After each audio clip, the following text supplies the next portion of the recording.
Bourgeois guitars are nothing short of inspiring and jaw-droppingly gorgeous. But with so many different custom options, where do you even begin researching these guitars? Well, you can start right here. On today's show, I'll be sharing with you 5 Bourgeois guitars that have officially knocked my socks off.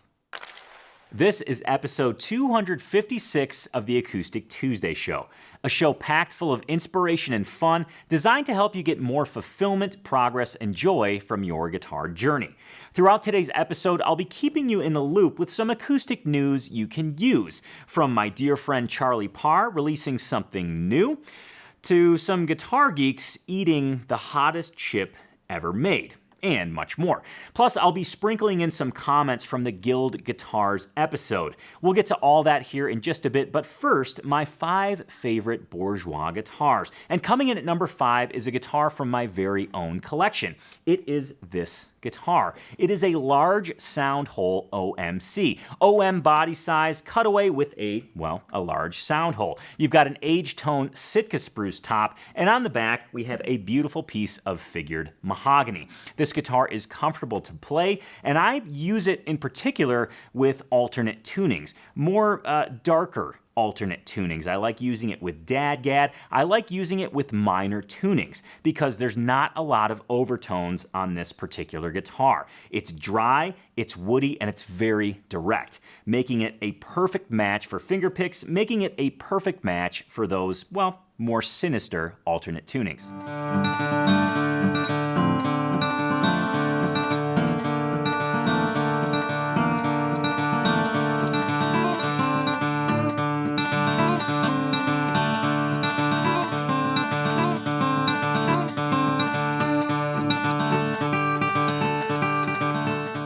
The number 4 spot is held by another guitar from my collection, and it's held by this custom OMSC. This is a guitar that I had designed specifically for alternate tunings, lower alternate tunings. In fact, right now I have it in a C tuning.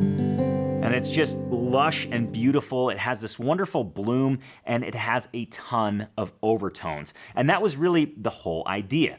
It's got an age-tone Italian spruce top. It has cocobolo back and sides. It does indeed have a shorter scale length, a wider nut, and a cutaway. And I have to tell you, this is one of my favorite guitars to play because of its comfort and also because of those lush overtones that it offers.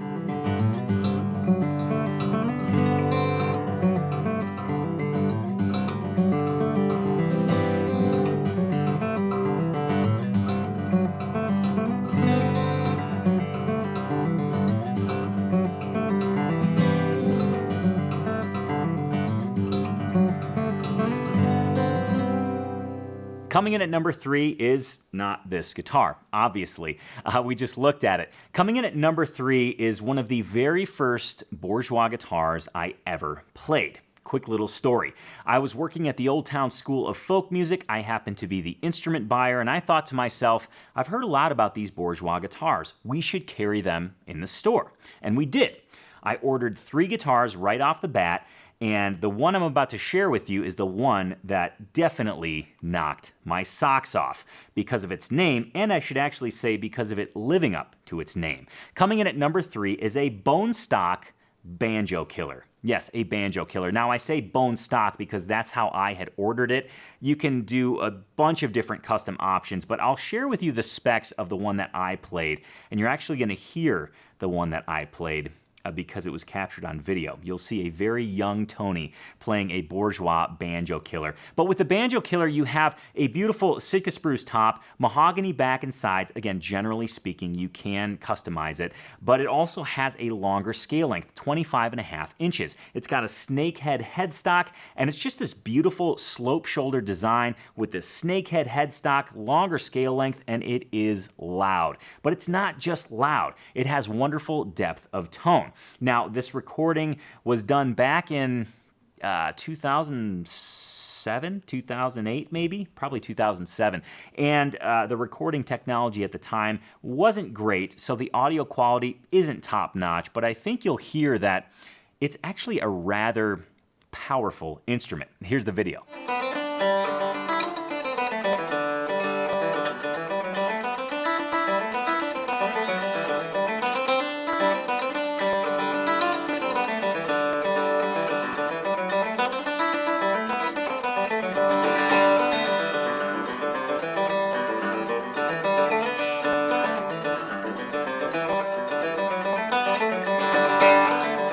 I can't believe we're down to the number 2 spot already. In fact, I'm looking at my list down here, and the number 1 spot is the one that got away. You'll see what it is here in a moment, but first, the number 2 spot is held by this dreadnought, a Country Boy dreadnought, the classic workhorse bluegrass guitar. This guitar has an Adirondack spruce top, mahogany back and sides, classic 25.5-inch scale length. It is dry, it is woody, and it offers bass. And I have to tell you, this guitar, it's time for another story. This guitar was actually Courtney Hartman's guitar from when she played in Delamay. And it's really funny because 2 weekends ago now, I had the chance to hang out with Courtney Hartman at the Fretboard Summit, and I said, hey, I have your old guitar. And she shared with me some pictures. Delamay did a tour overseas. I think it was called American Music Abroad. And you'd go to all these various countries and play music. And this guitar was with her for that. So she shared with me some pictures from that trip with this guitar. And I thought, man, to me that elevates this guitar's meaning and mojo, at least in my eyes. So I'm happy to own it, but I'm also happy to own it because it is an awesome bluegrass guitar. Plain and simple, it has everything you want. So let's go ahead and listen to it.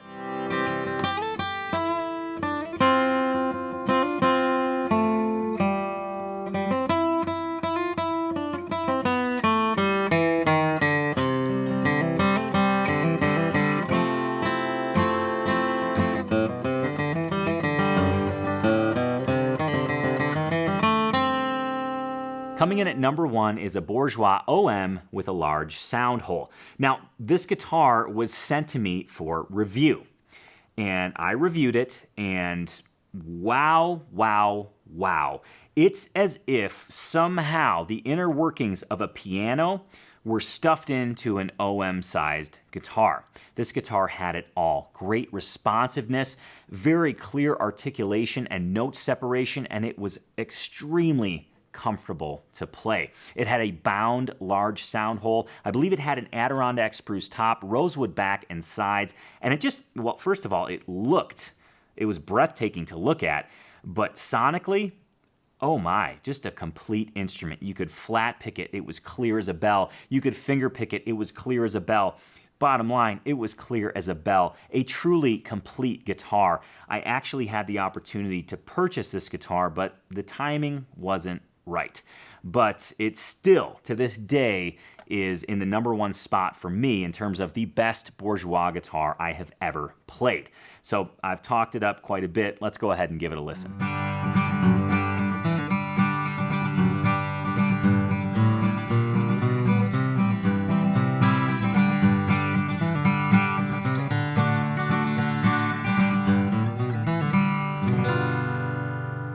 Okay, that is my top 5, but I want to hear from you. It's your turn to weigh in. In the comments below, please let me know the best Bourgeois guitar you have ever played. Conversely, if you've never played a Bourgeois guitar, what's one that you cannot wait to get your hands on? Please let me know, again, down in the comments below. Okay, I want to give you your, think of it as your first dose of acoustic news you can use today. And our first story has us going to Sisters, Oregon, and visiting the folks at Thompson Guitars. They are putting on their 3rd flat pick camp. It's happening October 7th, 8th, and 9th, and the space is limited. It's limited to only 18 students, and to the best of my knowledge, it's currently half full. So if you're sitting there thinking, well, gosh, I'd love to go visit the folks at Thompson Guitars, and I'd love to go for 3 days, hone my flat picking skills, this is your chance. All you have to do is reach out to Christine at Thompson Guitars, and her email is Christine, Christine, at pktguitars.com. Now, some of the instructors that are going to be there are going to be Daniel Miller, Jack Tuttle, yes, that name should sound familiar, familiar. That is Molly's dad, Dale Adkins, and then there's a fourth instructor that will be announced. So go ahead and mark that on your calendars. It is sure to be an awesome time. Okay, next up is some news from my good friend Charlie Parr. Charlie Parr was recently interviewed by Guitar World magazine when he was overseas doing his UK tour. And I want you to check out the full article, of course, but there is one quote that I want to read to you right now because it hit me like a ton of bricks. Yeah, playing guitar is something I do every day, no matter what. And later on in the interview, he cites a book. In fact, I found this rather profound. He says this: "There's this part in Breakfast of Champions, the 1973 novel by Kurt Vonnegut, where he's talking about a painter who says that nothing matters except putting paint on canvas. All of the selling and crap doesn't matter. You could put them in a space capsule with a canvas and paints and they'd be happy. I feel that way about guitar playing. If I get to touch the strings and play a little lick and make some sounds, that's all I'm after. Everything else is gravy." Mark your calendars for October 11th of this year because Charlie is releasing a book sharing the same title as his last record, The Last of the Better Days Ahead. Now, I'm going to go ahead and read you a quick description that he wrote of this book. Here's what he had to say about it. "This doesn't feel like a book I wrote, more like a bunch of meditations on certain small details connected with songs that I wrote for the last record. These little scenes might have become songs, or I could have kept going and tried to write them into some kind of normal short story. But I left them alone in this weird kind of in-between place where they don't feel like songs or stories as much as overheard bits of conversation or unfinished descriptions. In any case, I wrote this, and here it is, complete with illustrations by Jeff Mitchell and an introduction by Abe Smith. And I hope you like it." Now, let's go ahead and take a look at some comments from the Guild Guitars episode, but first, I have to get back to the desk. Back on episode 253, I talked about my favorite Guild guitars, and the comments section from that show absolutely blew up with Guild guitar love. Here's a quick example. Our first comment comes from Sean Hallahan. He says this: "Wow, so great to see Guild getting all this love. Tony, you did a D120 demo in 2016. Listening to that bass E was mind-blowing. My son has the 1995 arched back F20 that Sam Ash had a run of 50 guitars remade just for them. Acoustic Guitar printed my article on it. I am so digging your Guild video. Thank you." Well, thank you, Sean. I'm so glad that you love the video. I can certainly sense your enthusiasm for Guild through your comment. All right, next up is a comment from Sam Maynard. He says this: "Hi, Tony. Kind of off topic, but thank you for introducing me to John Fahey's music. I have been listening to it for a few years now, and nothing is as hypnotic. Love it. Also, I have one of those new Californian M20s, an excellent finger picker." Sam, I'm so happy that you have a great guitar and that you discovered John Fahey's music through the show. You know, John Fahey was very responsible for ushering me into the finger-picking world, and it sounds like he's having that same effect on you. I want to mention a couple more artists you might be interested in, especially if you like that hypnotic American primitive finger-style guitar playing. You've got Robbie Basho, B-A-S-H-O. You've got Daniel Bachman, B-A-C-H-M-A-N, an East Coast player, a newer American primitive finger-style guitar player. And you've got, I'll throw in Gwennifer Raymond as well, R-A-Y-M-O-N-D, who's actually, I believe right now on her first U.S. tour. She's over in the U.K. All phenomenal guitar players that will give you those same hypnotic vibes. Now, I've got some more comments from the Guild episode, as well as some great news coming up, including two of my dear friends eating the hottest potato chip ever made. It's something you're not going to want to miss. It's a real dandy. But first, let's see what the TAC family is working on today. Every day within Tony's Acoustic Challenge, the TAC family focuses on one of the 5 essential categories of guitar improvement.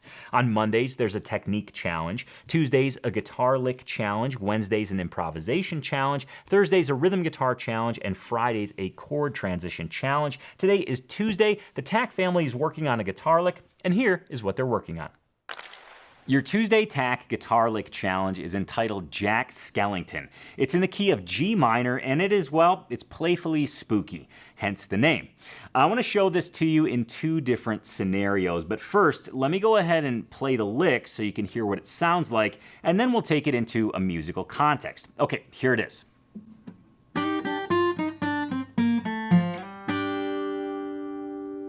Just a nice little, almost circular G minor lick. Seems pretty simple, and it actually is. It's nice to integrate those single notes while you're finger picking. Now, before we get to the musical context, Tack fam, if you want to learn this note for note, please log in. This is your daily challenge. Go ahead and click Start Challenge. That'll take you to the teaching video, and once you're through with that, you can move to the play along video. Go ahead and pick a speed that is comfortable for you, and don't forget to open up the tab by clicking on the icon in the lower right-hand corner. You can have the video and the tab right next to one another for a guitar 1-2 punch. Okay, how do you use this? One of the ways that I really enjoy using this, and one of the ways that I think it sounds really good, is going back to a G minor chord from another chord within the key. For the example I'll play for you, I'm going to go from a C minor to a G minor chord. So again, you're almost using this lick as a transition to come back home to that G minor. Okay, here's how that would sound.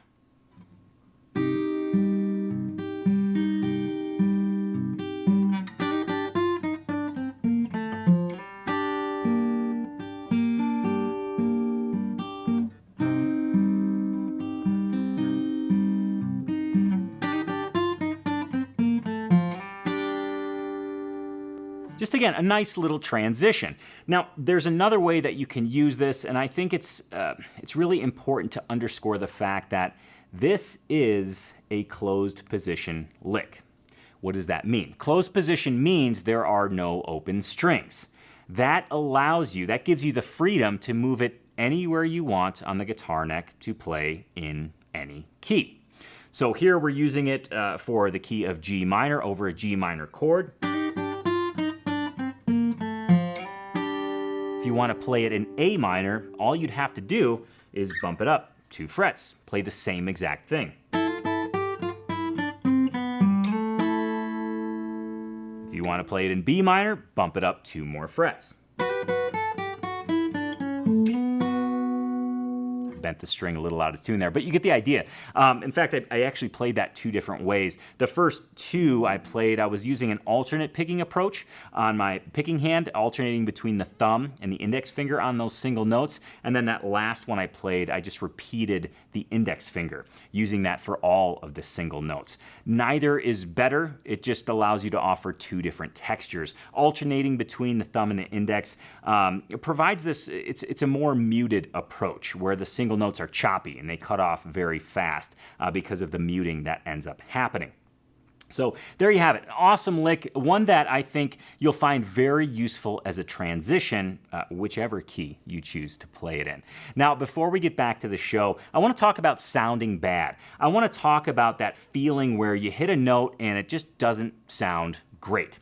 And specifically, I want to pair that with how uncomfortable it is to sound crummy.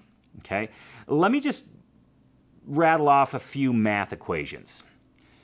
Sounding bad usually equals progress. Feeling discomfort usually equals progress. And I have one more that I wrote down. Not knowing how to do something usually equals progress. See, these are 3 things that we usually look at as negatives. I don't know how to do something. It sounds bad. I'm feeling discomfort pushing myself to do this. They're not negatives at all. They are the precursor to progress. See, if you're trying something new that pushes your skill set, chances are it will be uncomfortable. Chances are it won't sound great right out of the gate. And chances are you don't know how to do it. Those are all precursors to progress. Again, I think it's really important to view those things as positives, as almost exciting feelings, because you're about to launch yourself into a whole new skill set. You're about to launch yourself into a whole new avenue on the guitar that you may have never explored. So my challenge to you is to start embracing that feeling of discomfort. Embrace that feeling of not knowing. Embrace that feeling of sounding bad, knowing that you're actually on the right path. Diving back into some comments from episode 253, again, the Guild Guitars episode. If you have not seen it, please do check it out. The next comment comes from Wallace Rickman II. He says, I was pleasantly surprised to see the OM 120 on the list. I figured, yeah, it'll be a bunch of vintage models and a few high-end US current models. I rolled the dice and ordered one a few weeks back. I had no idea what to expect. I absolutely love it, though. Oh, and you can add David Gilmour to the list as well.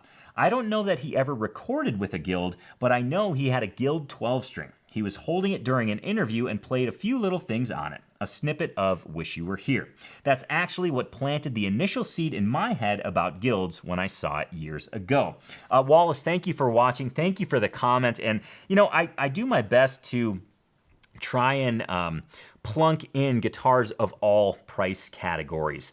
I can certainly get carried away on the high-end and vintage guitars, as many of us guitar geeks can, but I always try and find those great bang-for-your-buck guitars, and the OM 120 is one of those guitars. So I'm glad you dug that, and I'm glad that you were surprised that that was on the list. Our final comment comes from user 7777Con. He says this, or she says this: you get me so excited to play my guitars. I absolutely love your channel.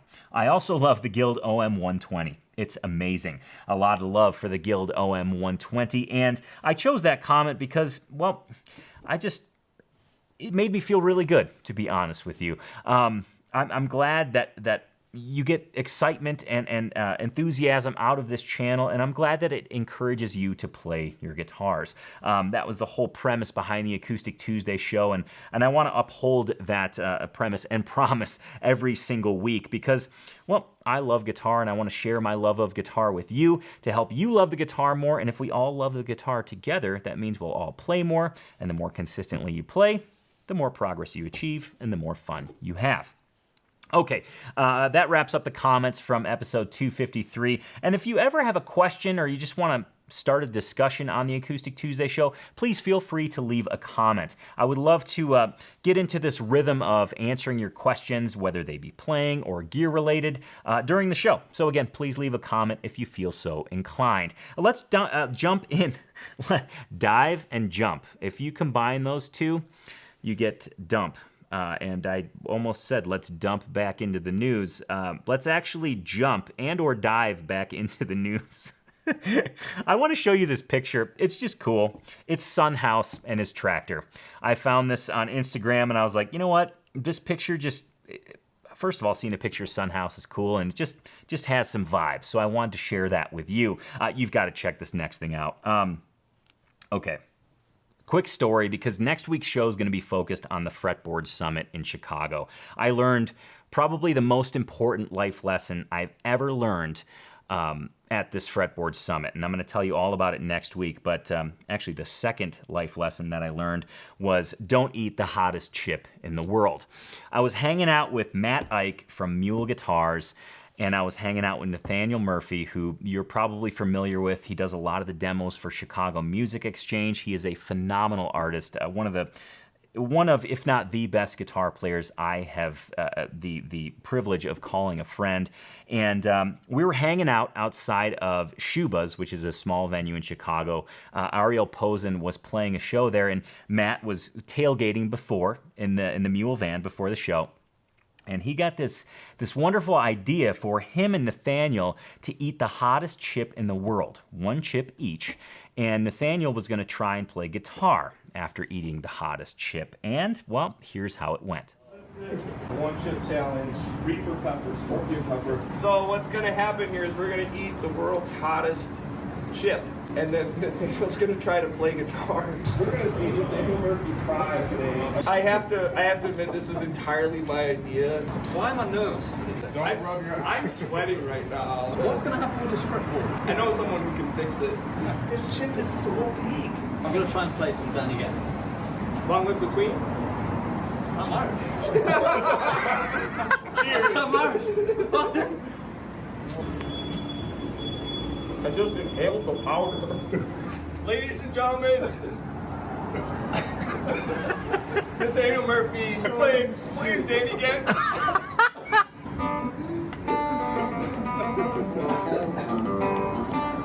Don't touch your face! Are you kidding?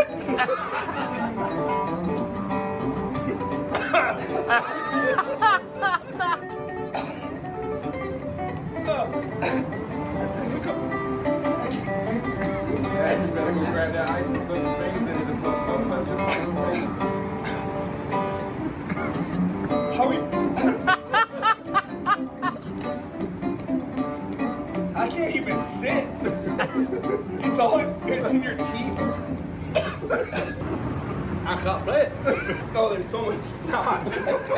Oh no. Look. All I can think, I feel it in my eyes. I can't see. There's napkins in there. Can someone get a napkin? Oh, come on. Cut the tape. Can I just say that was horrendous? It was horrendous. It was actually a lot more painful than expected.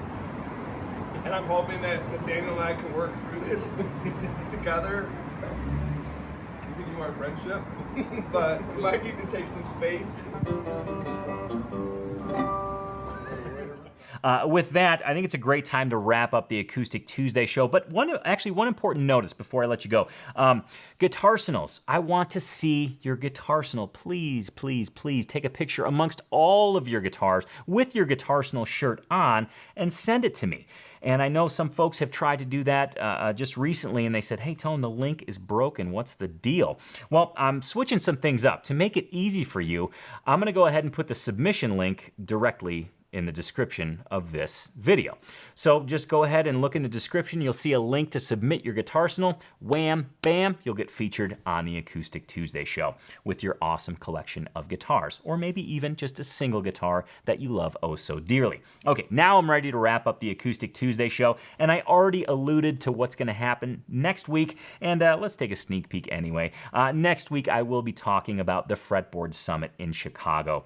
Fretboard Journals, we'll call it a weekend guitar conference where I happen to learn one of the most important life lessons I've ever learned, ever. And it was, it's pretty profound in my opinion, and I think it'll change your perspective on your guitar journey and quite possibly your life as well. Not to get all deep and not to get all like wooey, but it's a big one. It's important, and I want you to tune in. Remember, you can catch Acoustic Tuesday every single Tuesday at 10 a.m. Mountain Time. I want to thank you so much for sharing your time with me today. Before I let you go, let me remind you of this. Your guitar success, however you define it, is directly related to your guitar routine. So please invest the time in developing your guitar routine and make sure to have fun every single day that you play. Thank you again for watching the Acoustic Tuesday show. Thank you for being a guitar geek, and I'll see you next Tuesday on the Acoustic Tuesday show. Cheers, Guitar Geeks Unite.